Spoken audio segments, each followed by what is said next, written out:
I believe in unity through specificity. I think the more specific you can be about something, Sure. The higher the likelihood that you'll strike or resonate with someone more deeply.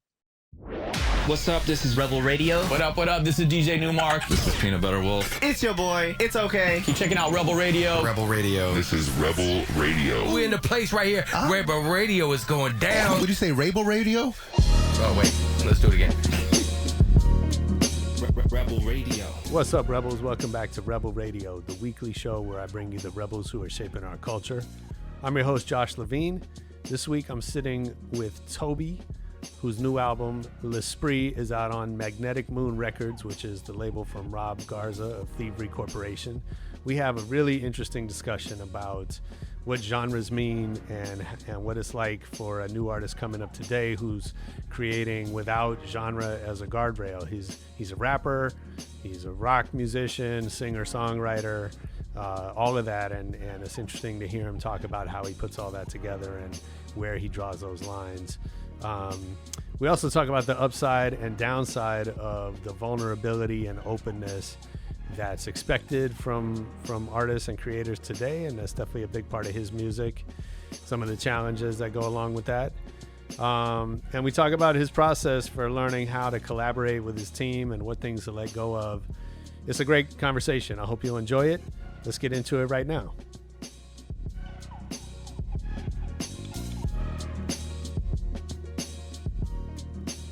Dude, I'm happy to connect you too. I've been learning about your music and following what you're doing. Looks like you got some really exciting things happening, so I'm excited to dig into it with you. Hell yeah, and thank you. I appreciate it. Yeah, for sure. So I always want to start at the beginning. Do you remember the first record you ever bought for yourself? Ooh.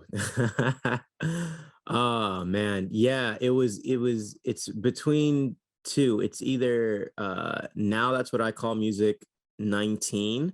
Okay. Yeah, I remember it very, very well. I was listening to it. What's on volume 19? Oh man, they had this like really like sentimental Black Eyed Peas song, Where's the Love? Okay. Where's the love? Yeah, it had that one. I think it had Feel Good Inc. on it. Too. Okay. I'm pretty sure. So that was my first intro to the Killers. It's a good record. Great record. And I mean, I'm blanking on, I think it had like some JT on there too. I don't remember it super well, but those three always stood out because I'd play on loop. Nice.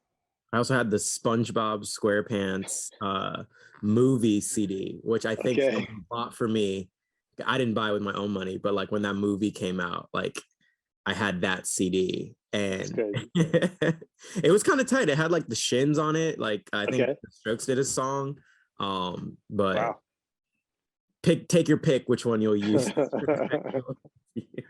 That's funny. I mean, I remember when that Now compilation started. I was actually so a couple of friends of mine that started that series, and you know, at the time, I mean, that's going back when compilations were such a big part of our culture and how people discovered music, right? And you know, we didn't. You know, for a lot of people, especially if you weren't familiar with the genre or whatever, right? Like you're learning about it through these compilations, or you knew one song, you knew the Justin Timberlake song on there, and then it introduced you to a whole bunch of new things and all that. And it's interesting that you know, think about that the role the compilations played back in the day. It was very introductory. So like, yeah, like you said, like it kind of like inspired me or nudged me to explore discographies, because like you said, like I found one song that I liked. I didn't end up like going down the Black Eyed Peas rabbit hole, I'll admit, but Gorillaz definitely. So yeah, it made me think about like how artists, you know, sometimes you only get one chance to grab a listener's ear with one song. How are you gonna build your category or your catalog rather, so that when they check you out, they'll like everything else, you know? So I don't know. No, that's really interesting, and so that kind of set you on your journey. How did you start making music? What was your first time on the mic? Oh, on the mic. I mean, I was doing the regular thing. I played piano when I was a kid. I was in a Okay. couple of bands in middle school, high school. I used to play the drums actually. Hmm. I picked up the mic when I was in high school, and there was this kid who went to a different school who was like rapping, like he really wanted to be like a rapper, but I didn't like his songs, and I was kind of a goofball, so like I wrote diss records at this Okay. kid. And I didn't even know him. And thinking back, it was really mean. It was really mean. It's like this kid with a dream, and I'm like, I'm gonna shit on your dream, and I'm gonna prove that rapping is easy. I've never Right. done it before. So I did that, and we went That's back and funny. forth. It was a cute little thing. Like people got involved and excited. It's like, oh, when are you gonna drop the next diss thing? But I think in the middle of that, I realized I really loved it. It combined like all the poetry and writing and literature stuff that I'm super into, and Mhm. gave it kind of like a musical outlet. So Nice. Yeah, I mean, that's interesting that you know, diss culture, battle culture is such a big part of hip hop. I think in some ways it's I think in some ways it's what's driven hip hop to be so dominant, is that people are always trying to outdo each other in a way that's a little bit different than other genres. I think, there were quiet rivalries more so in rock or jazz or whatever, right? But this is like two people really going at each other. And I think, you know, we've documented the downside to that, but there's also, I think, an upside to that, right? That it pushes people to do better and to evolve and progress in the art. I wonder if there's any specific lessons you took from that experience, other than maybe like, I don't know how to, leave this kid alone, who's just trying to do his thing. I mean, eventually we I think we buried the hatchet. I'm not sure. It was easily over 10 years ago, but I feel like there came a point where me and him talked it out, and it was like, hey, this is fun and quirky, but like I'm serious about this, and it seems like you're serious about this, so like I wish you the best. I think the main takeaway was I needed to get better fast. I think in using him as kind of like the animus for my creativity, I realized that the person I'm in direct competition with really is myself. Mm, So rather than try to beat somebody else, I need to beat like who I was yesterday and write sure. harder bars or more introspective shit. Like just like constantly challenge myself. I fell in love with the challenge aspect of it. Yeah, I mean, that's a big lesson. If you can get that at that stage of your career, that's huge. So how do you use that now? How do you challenge yourself now? What does that look like? Sure. I mean, I feel like I'm not gonna say like I mastered rapping, but in rapping for as long as I've been rapping, 10 years, I I feel like there's just more that piques my interest now. Like I got really into singing and melody. I'm picking up instruments. I don't know if you see the Hmm. guitar there, but now I'm more focused on being a well-rounded musician. Rap was a tool in the toolbox and an arsenal, and something that I love, and it's something that I'm always going to incorporate and Hmm. do. But I think just like staying true to my artistry and staying honest about like my inclinations, that's involving more melodic elements, voice training, just like listening to different singers that I'm discovering and also loved in the past, and seeing what works for them and applying Hmm. it. I think the challenge now is just more growth, Sure. more expanded growth. Is that? I mean, I think there's a generational thing. The generation that I came from, rappers were rappers. They were not musicians. They didn't, most of them, some exceptions, but most of them didn't consider themselves musicians in that same way. And it was actually, it's at some phases it was actually looked down upon, like if you were too musical, right? Right. Um, Obviously, all that's gone now. But I wonder for you, like, was there any tension in that decision? Was there a moment when you're like, am I a rapper? Am I a musician? Do I have to give something up in order to make that change? Oh, Or is like an that just all behind us in culture? That's a really good point. I mean, especially when I started rapping, like 2011, 2012, 2013, I had this purist, mindset. I was very like, I told myself, I was like 17, I was like, I'm not writing hooks. Like it's about the bars, 64 bar verses. Like that's all that's what's true to me. That's true hip hop to me. That's right.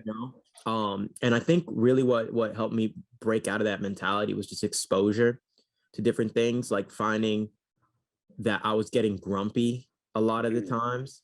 And if I just like stopped, zoomed out and learned what to appreciate about different styles of music, I'd be benefiting myself more than just staying in a rut. Because especially at the time, I was surrounded by better rappers. I was surrounded by people who had been doing it for years longer than I had.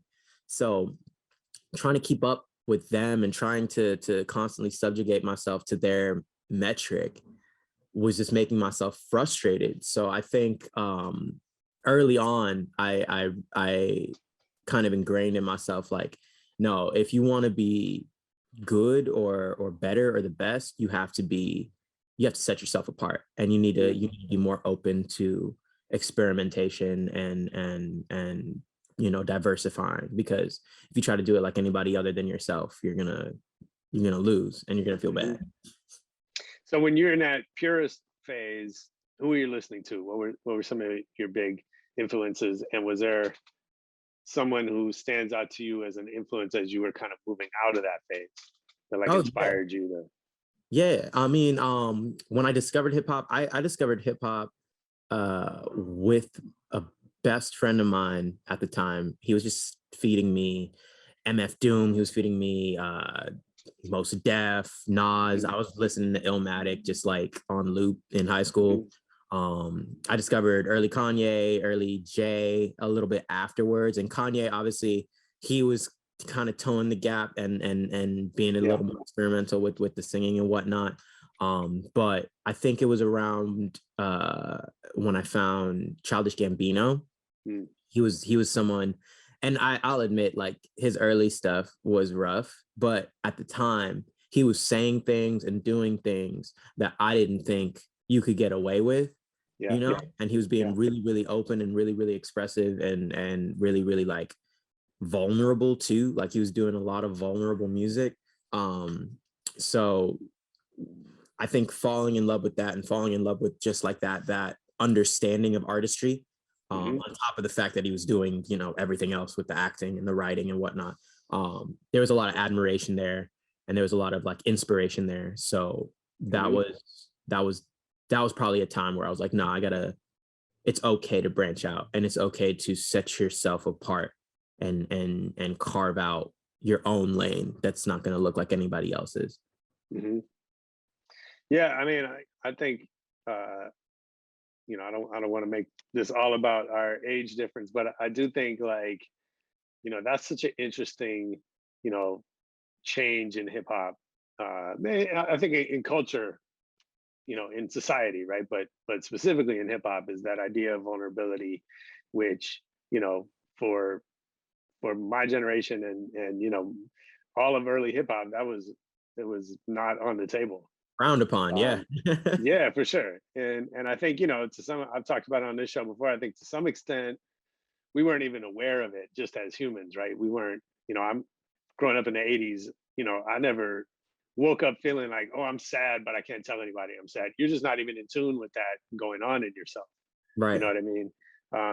And so, I think it is definitely part of a bigger change, but also it helped to bring on that change, right? Because when Kanye, when Gambino, when, famous people are expressing those types of emotions, that becomes comfortable for everybody else, right? And that's part of the power of music. And obviously, if we look at where we are now, in society and music, that's all opened up, right? And we can be, artists can be gay or straight or don't have to follow any rules, frankly. Yeah, they could just be honest. Yeah, right. Absolutely. is there a downside to all that? Now as you're making music? Oh yeah. Oh yeah. I think what a lot of people don't realize is that just because I have made the conscious decision to talk about myself in a way that's a little more open or personal, it doesn't give them the right or the inclination to familiarize themselves with me personally. Like, you can familiarize yourself with the experience, because I believe in unity through specificity. I think the more specific you can be about something, Sure. The higher the likelihood that you'll strike or resonate with someone more deeply. We're not all that different. We all we know all go to Burger King or whatever. Like there's like very specific things about our lives, like the minutia of our lives, that we can all relate to. But when you do stuff like that and you resonate like that, some people can't take it for what it is, and they align themselves more with who you are, or a version of themselves that they've created in their minds of who you are, and for lack of a better word, they just like feel like they know you better than they actually do. Because like what I'm choosing to put in my music is what I'm choosing to put in my music. There's things I'm holding back, there's things that I'm not saying, there's details I'm leaving out. I'm still writing a story, I'm still trying to make engaging content, but I think when it's a little more peeled back than like surface level, I got cars, I got money, I got etc., which I love that type of music, I love it, but I don't know how to make it, like that's just not my artistry. So when I do the things I do, it hits, and sometimes it hits people in a way that makes them feel like they know me better than they actually do, and it's not a huge downside, but it's something that happens. Yeah, absolutely. And I think that's the challenge of anybody that's in the public eye right now, right? Is the veil to some extent has been lifted. We expect to have access to our celebrities, entertainers, influencers 24/7. We expect to have this kind of like intimate relationship with them, which is good and bad, right? There's, you could probably profit off that in certain ways that maybe people haven't been able to in the past, but also, I totally get the downside to that of having to always be on and having people feel like they know your life and they can insert themselves into it whenever they want. Right. Yeah. It gets a little overwhelming at times. I'm learning to manage it, but it happens, I have to remember that not everybody makes music and not everybody gets it. Sure. So when it hits them differently, I can't fault them for that, because just like my background is different and my the way I move is different. So so in terms of how this became a career for you, like, because you're in school, you're playing music, you're battling this dude, whatever, was there a moment when something broke through, or you started to feel like, okay, this is now a career? And was there like a plan come together, or is it just like one foot in front of the other? I would say the latter, honestly. I tried different things. I come from a very traditional family, so they really wanted me to have like a job. So what was the job? I mean, my mom always says I could have been like a lawyer. Okay. She was like really sad that I didn't want to do that. And I don't blame her. She just wanted me to have stability, Sure. Yeah, of course. So that's the whole story. But I think when I realized what I wanted to do, and how I wanted to do it, I just like deluded myself into thinking that there was nothing else that I could do. Like I just told myself, like, look, like nothing else makes you happy. Like literally nothing else makes you happy. And not just like music, but just like creativity and executing on my own terms and like writing and you know, creating worlds and creating universes and having music be a part of those universes. Like nothing else makes me happy. Nothing else fulfills me. So I never So saw is that the cliff. sure? I'm sorry to cut you off, but I No, wonder, you're good. is that really delusion, or is it necessary? Like I sometimes feel like, you know, being creative for a living is hard, right? And there's so many pitfalls and so many roadblocks, that I think if you can really picture yourself doing something else, you probably should. That's an interesting take. I think, and this is a little fucked up, but I think it's delusion only if it doesn't work. Mm. You know, Okay. it's the paradox of perpetual energy. You know, it's a self-sustaining thing. I think, in at least for me, I honestly do know and understand that the things I want are well within my grasp. Like I like the same way a doctor goes through 8 years of schooling to become a doctor. Like I have to put in my time and hours. I just don't know how many they are. You know, Right. it's a Sure. matter of time for me. I just need to keep doing it. And the second I feel like I don't want to do it or I can't do it is when the realization will set in that like, oh, hey, you deluded yourself for X amount of time into thinking that this was you or thinking that this was what you were supposed to be. But until that day comes, which I don't think it ever will, I'm living in a reality as opposed to a delusion. Okay, I like that. So what was the song? Was there a song that you put out that really connected and got, you know, made you feel like that was a reality, not a delusion? Yeah, actually, it was kind of like in the midst of my like battle back and forth with this kid.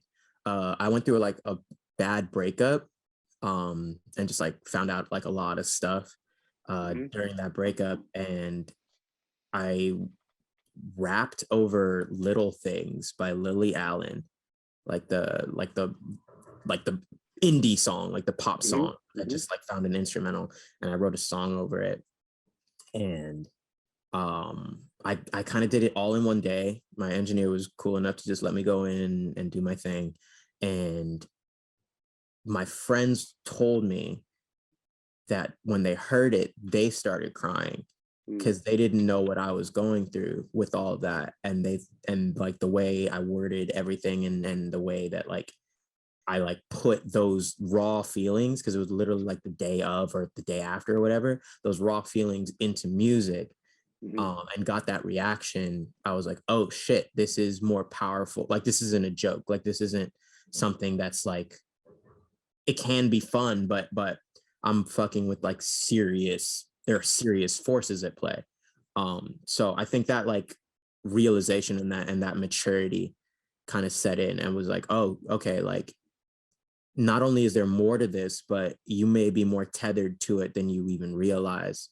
So like keep exploring that and keep seeing how far that's going to take you, because there's power here. Like you have something that you're doing. Yeah. That's huge. Let's talk about the new project. So you have an album, L'Esprit. Yep. And I thought it's really interesting that this is, so if I understand, it's on Magnetic Moon Records, which is Rob Garza from Thievery Corporation. It's his label.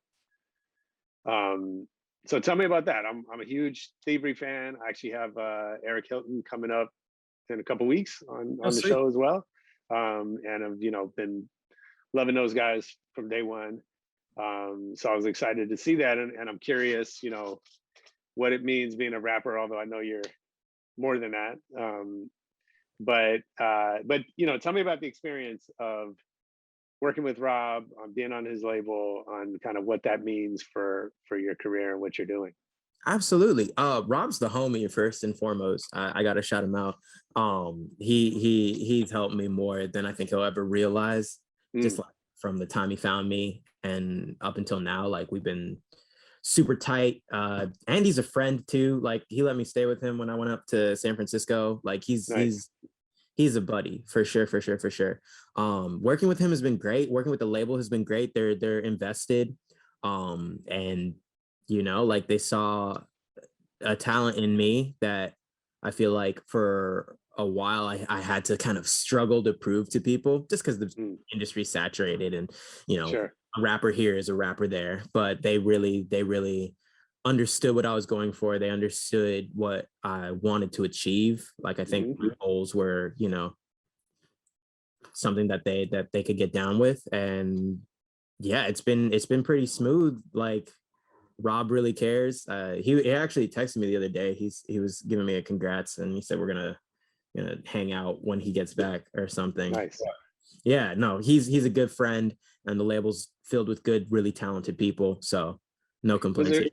Was there something you said he kind of found you or you know, learned about you? Was there something you did to get on his radar? Were you so yeah, I mean, the story basically is he works very closely with the producers of my album Smile.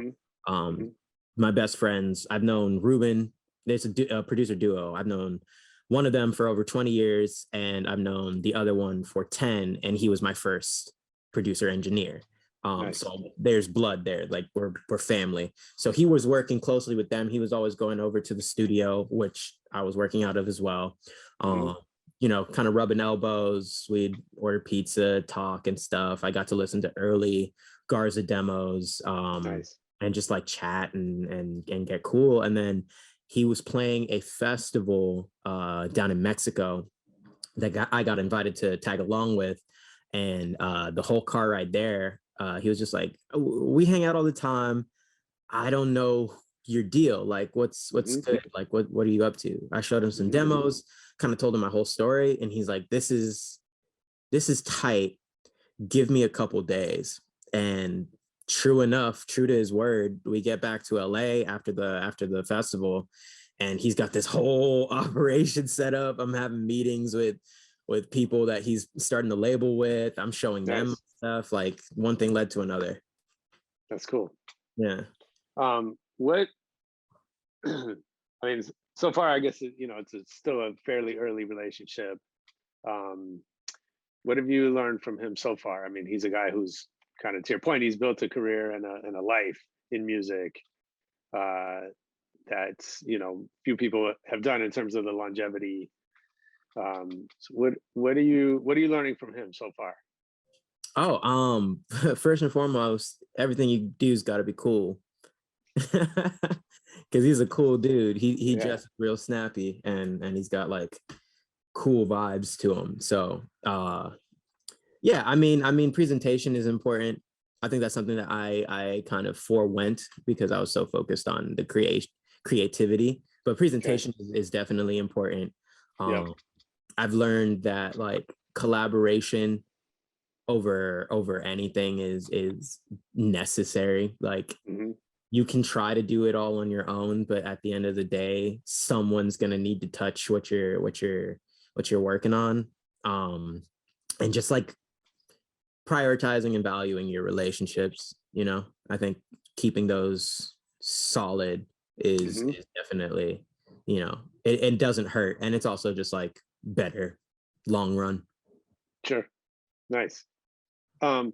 Just thinking about the role that labels play, right? So, you know, seeing an artist signed to Magnetic Moon as opposed to Def Jam or Cash Money, or right, like tells you something maybe about the artist, or so I guess what is the, like, how is that impacting where you're heading as an artist? Well, it's definitely there's a leverage there. I can't deny that, being a signed artist as opposed to being an unsigned artist. Sure. It comes with different perks and benefits. I love that they're boutique, and I love that you know, I'm a priority, you know. I don't know if I'd get the same sort of eyes and attention over at Def Jam. Not Sure. to knock Def Jam, but they're interested in development. They're interested in building the story, you know, and starting from the ground up and doing what it takes to like actually like, you know, put a newer artist on, as opposed to like, you should be famous already. You don't have 30 million TikToks, something. Like they're willing to do the work. So Nice. it's a benefit for sure. Yeah, that's cool. You were talking earlier about sort of, you know, your journey being, you know, kind of moving beyond being a rapper to thinking more broadly. You know, I always wonder about,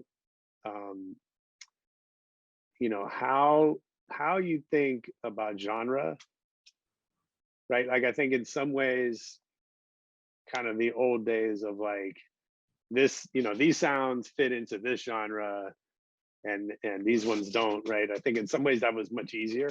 Right. Because you had pretty, you know, you had guardrails that so I wonder when, you know, you're making music that, you know, sort of defies genre or incorporates multiple genres. I don't know, you know, I'm curious how you think about that, and like, how do you, what guardrails do you set for yourself then, if it's not, you know, 808 sounds or whatever, right? Like, Yeah, I mean, I have one hard and fast rule: don't touch country. No, no. okay. I've actually I try not to think about genre at all. I know it's like a contentious debate amongst people who fuck with music, but like for me personally, unless I have to talk about it in genre terms, when I'm creating, I don't think about genre. I think about sound. And Okay. I think like, cool, maybe I'm rapping here, but maybe it's like a salsa beat or something. Like, does that make it a rap song or does that make it a salsa song? If I focus on that too much, then I'm going to put rules on myself that may compromise the product, you know? So I think about sound, and I think about archiving and pulling from different archives. So especially on the record, like I needed to tell a narrative, I needed to move things along, and I needed to do so in a way that was most organic and true to the material. And I don't know if I could have done that with just rap songs. I don't know if I could have done that with just rock songs, you know? Sure. Like Sure. it all sprung from a well of like authentic inspiration. So on Day by Day, the reference for that was like Lucid Dreams by the late Juice WRLD. And I was like, oh, this is perfect. Like, this is the same like story I'm trying to tell. And there's already like kind of like a template for it. So like, why not I just trust that? And then you move on, you get like softer material, you get too fucking cocky, like you just kind of play it by ear. And there's a bunch of artists that I listened to that definitely showed me a bit how to do so and how to do it right. So I was fortunate in that regard. Yeah, definitely. No, I mean, look, I think it's really interesting. I think we're in a time when all those rules are being rewritten, right? And you know, the music industry for 100-something years was based on either radio formats or what section of the record store you were supposed to go to find what you're gonna like, right? And you know, in the physical, in that record business, you had to pick one, right? Because you had to make things easier for consumers, for programmers, for all of that, right? And now we don't have that. And I think, you know, it's interesting to hear you talk about, you know, you do have to give yourself some rules. Otherwise, you know, there's this infinity to pull from, and you could kind of like never finish a project because, you know, you're always just exploring. Yeah, I mean, it's like cooking. Like you wouldn't put hot sauce in a birthday cake, you know. You Sure. follow what you Right. can, but then you got to mix it up. Yeah, that makes sense. So what is, you said there's a narrative to the record. So tell me about that. What's the story and how and you know, I'm sure you recorded a lot of songs that aren't on the record. I assume. And so how do tell me about that process of shaping the narrative and deciding what fits and what doesn't. Absolutely. So my first art like creative background is writing. I was just like always writing like poems and stories and whatnot. So of course for my debut, I wanted to include some sort of like narrative, and it follows a lot of events that are inspired by things that have happened to me, but it also draws from things that have happened to people I know and love, things that I've heard, just like inclinations or thoughts that I've had and pondered. And it's basically telling the story of someone who doesn't honestly believe in himself, and who's sinking deeper and deeper and deeper into like a despair, so to speak, which I think is super relatable. I think we've all had like those rock bottom spiral moments. Sure. But it's juxtaposed by the voice, and that's where the line gets blurry, because it is my actual grandma speaking on the record. And she's saying really uplifting, positive, motivational things while all of this like downturn is taking place. So it's kind of like, if I could, I don't know if this is on video, but it's like I'm going down here, and then she's keeping me up here. And yeah, it kind of all resolves in the end with this like declaration of relatability. Like I think the track itself is Similar Road. It's like, look, like you're not alone here. I've done this myself. Like I've been here. You're gonna be okay no matter how far down you went. Like there's an up, it's not all down. But yeah, I mean I'm leaving it a lot up to interpretation. The album means something real like specific to me, but in having conversations about it, I'm realizing it means so much to so many other people that I'm just like hands off about it, I mean, I think that's what great art is supposed to do, right? It's allows people to enter that world and translate it into whatever it means for them. Absolutely, I agree. Nice. So shift gears a little bit. I know you're also doing stand-up comedy. I watched some of it on your YouTube. Tell me about doing those two things, music and comedy at the same time. I'm curious, what are you learning from one that you're using in the other? Oh yeah, absolutely. I mean, they're not that different. I love getting this question, because I feel like I get to blow the lid on, like whistle blow on the comedy and music at the same time. But they're not different, performance is performance. You put a mic in my hand, I got to do something, right? And with comedy, timing is everything. I will say that like comedic timing and musical timing have a lot you learn from each other, So with comedy, give me an example. Sure. With comedy, you gotta set up a joke in such a way that acknowledges the spacing between your response and the set and that setup itself, like the punchline and setup. And in that like air, in that like, space between, you have a captive audience. They're waiting for you to say what you're gonna say. So how does that translate over to music? It's the same thing like a build up and a drop. You have a captive audience waiting to hear what's going to happen. So the choices you make in both situations, whether you fake them out, whether you pop the balloon, whether you actually give them that release, like you're gonna have different effects, and you're gonna have different reactions to those things. And just being cognizant of those possible reactions makes them very, very similar. And also charisma. You got to be a charismatic person if you want to succeed on a stage. Sure. Yeah, it's great. I love that. I am curious. You're doing comedy under the name Reggie B, and then music under the name ToBy, right? Yep. Why separate those two? Is there an upside, a downside? Is that something you thought about? It is. So obviously Reggie B is just the name I go by. And I looked obviously at Donald Glover, Childish Gambino was one of my, you know, creative, Yep. stars.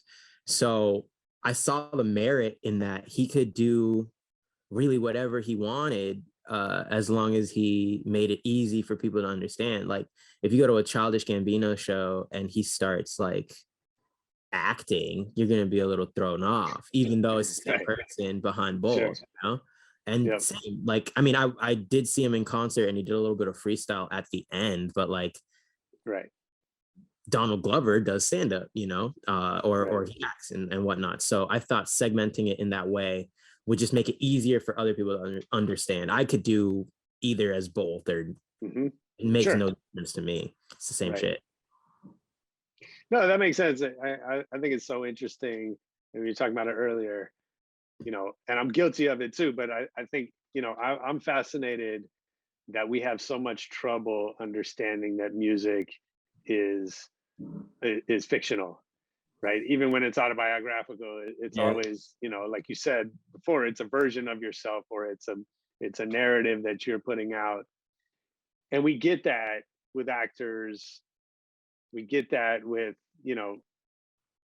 we don't get that with musicians. We don't, it's so hard for us to understand that these lyrics that you're saying that you may or may not have even written is not just you speaking, the literal truth of your life.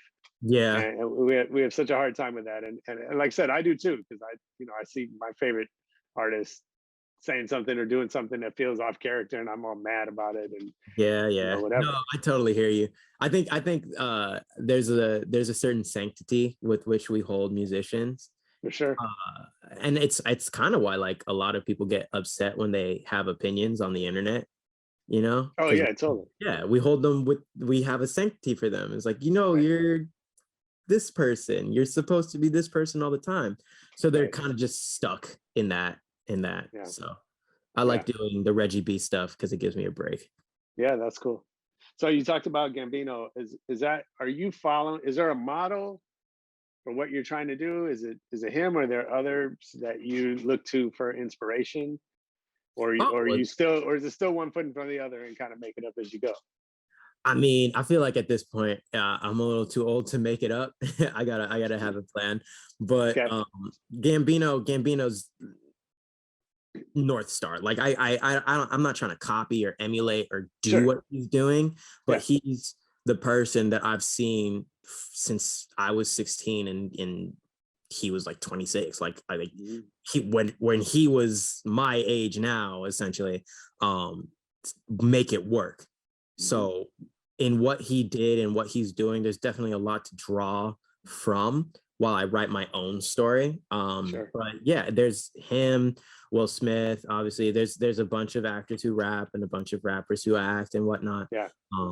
More than I think we care to name, but you got to have a plan, and the plan for now is do it all at once. Make people comfortable with that. I'm gonna do everything at once. So Nice. Yeah. So tell me about that. What's the next year look like? oh man, I mean, work has been good. I'm booking, I'm playing shows, I'm doing stand-up, I'm writing. I actually got the chance to write for a sketch comedy series that premiered on YouTube, which was awesome. So more gigs like that. What's it called? I mostly blame myself. I'm in the second episode as a Oh, okay. co-writer talent. Yeah. Nice. And yeah, I mean, it's gonna be, I don't want to say more of the same, but because the scale and the level are gonna increase, but it's kind of that. It's more of the same. It's more music, it's more acting, it's more stand-up, it's more Yeah. writing, it's more, maybe I'll start directing, you never know. These opportunities kind of come up out of nowhere. So definitely That's great. want to set myself up for tour. That's a goal. Yeah, for sure. Absolutely. So you mentioned collaboration, and I know, we talked a little bit about the label. We met through your publicist. I saw on your on your Instagram, your manager, agent, it's a big team Yeah. around you. So tell me about that, because one of the things that always fascinates me is I think when you're building a career like yours, you're the CEO, right? And you're thrust into building a business that is, ultimately you're also the product, but you're also the one who runs this business, and you got to, surround yourself with the right people. We've heard all the horror stories of people who surround themselves with the wrong people, Right. Or how those relationships can suffer. So tell me about that, like how you think about collaboration in that context and with that team, and how you rely on them for certain things or don't. Yeah, sure. I mean, number one thing I look for whenever I choose to work with anybody is their care level. I learned the hard way that when you work with people who might not care, that'll make everything else suffer, because it's shaky ground to depend on.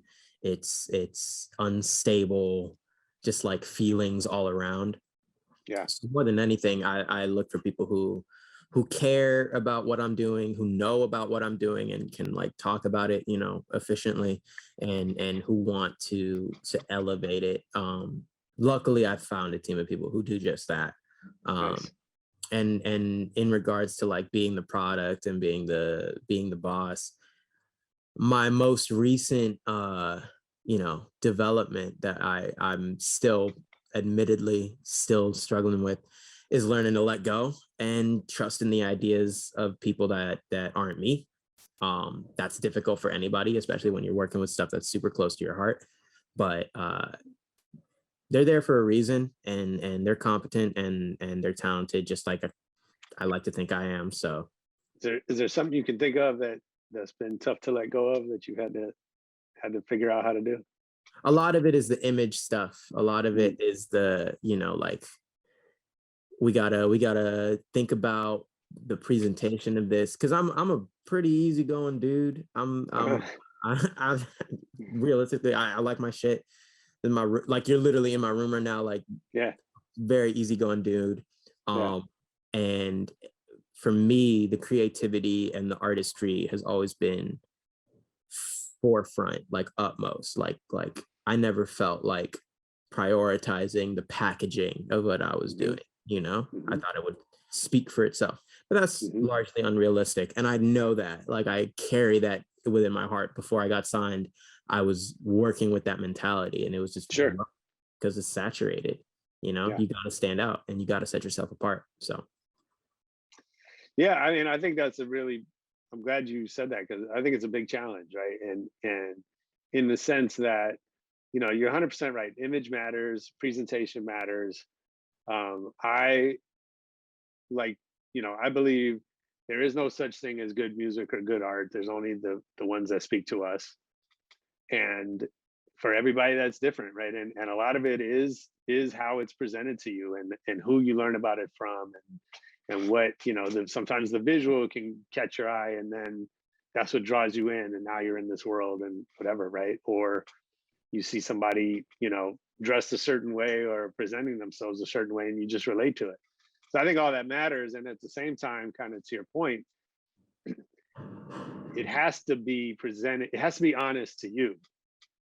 Yeah. Right? Like you can't play a character that's too far away from who you really are. And, or that's not sustainable. No. It becomes a workout every day, and then you're going to absolutely eat it. Yeah. So no, that's great. And that's actually, I wish more artists would rely on their teams as they go through that process, because I think it's also really hard to do on your own. And maybe Madonna, or there's the rare person who has this vision that's going to carry them for 50 years, and they can figure it all out, by themselves. Although I think she would say she's got, the right team around her. Oh, I wouldn't be surprised, like, here's the thing, like, especially with the product itself, artists are almost exclusively doing the heavy lifting there, whether or not they have their own writers or whatnot, like they're the creative vision behind the actual product. So to take that exhausting, labor and effort, and to say, all right, now you got to concept all of this other marketing stuff. That's just largely impossible, man. That's largely impossible. There's always going to be a different voice, you know? So yeah. No, I love that. All right, let me do a quick lightning round before I let you get out of here. Hit me. Let's go. What's your favorite city to travel to? Chicago. Used to be New York. What happened? I went to Chicago twice this year, and I fell in love with it. Oh, okay. Chicago stepped up. New York didn't fall down. Yeah, it was that. It was that, literally. All right, cool. Who's your favorite DJ? Favorite DJ? Ooh, I want to say, I'm blanking. I know so many DJs. I'm gonna temp answer Questlove. I like how he spins. Questlove's dope.